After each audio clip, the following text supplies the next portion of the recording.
The story that's always told for me is that we were slaves. There's always these questions of black identity, particularly in America. Who were we before slavery even was thought about? Our history is not taught in depth at the K through 12 level, and so many of us graduate not really fully understanding the contributions that we've made throughout history into the present day. Were we kings and queens for real? Studies have also shown that knowing your history, studying your culture, actually does reflect on your academic achievement. The exposure is everything. You never know what you're capable of until you're exposed to that one thing that gives you that aha moment. Right now, we have a major underrepresentation of managers, leaders, and owners of African descent, and there is a gap of talent, of diversity. The mission of Birthright Africa is to inspire youth and young adults of African descent to explore their cultural roots and legacy of innovation.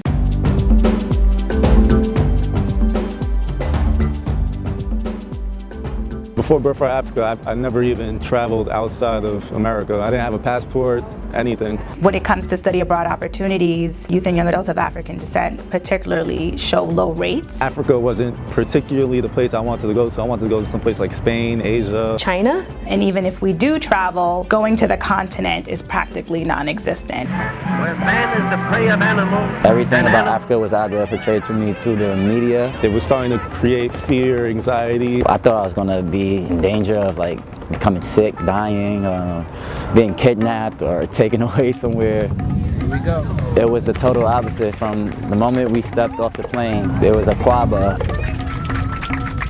In the Birthright Africa program, we had the opportunity to learn about our culture in New York, DC, and Ghana. The scholars were deeply impacted by our explorations before we even got to Ghana. Being able to see the new Africa Center that's being built, we were able to see that in progress before it was even established and finalized. When I'm walking through the African burial ground, I'm an African in New York, but what does it mean to an African in Africa, learning about the burial grounds in America? And I would go to Africa and I told them, I'm like, there's burial grounds of Africans in New York. They were puzzled.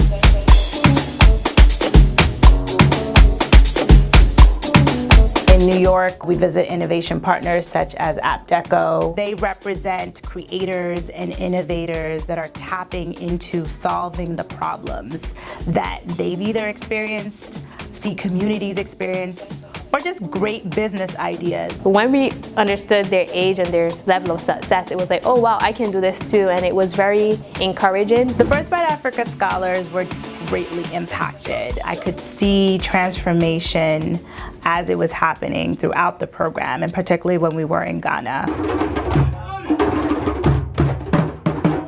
The people were friendly and genuine everywhere we went. You eat the food and you listen to the music, you go to all the places, like all the places that you read about in the textbook. The slave castles were very heavy for me, especially the women dungeons.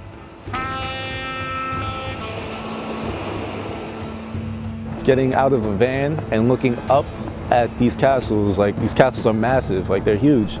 The deeper feeling I had was a spiritual feeling because I'm walking through the same halls that my ancestors had to have walked through. Learning about the history firsthand and seeing the chains in the ground, we were trying to hold in all that emotion, but like when we got out of it, we just started to break down. We walk out the point of no return and walk back in the point of return. So that means that we're returning back to the homeland. And then the African men who were by the water, they're like, Akwaba, welcome back to your land. It was a trip to the Asante Kingdom. I'm watching a documentary and I'm glancing at some photos along the wall. And then I see this king. And his last name was Ware. But come to find out, it was actually pronounced Ware. That gave some value to my last name and confidence and pride to carry that last name. Two places we really enjoyed visiting also were the African Center for Economic Transformation and the Impact Hub in Accra.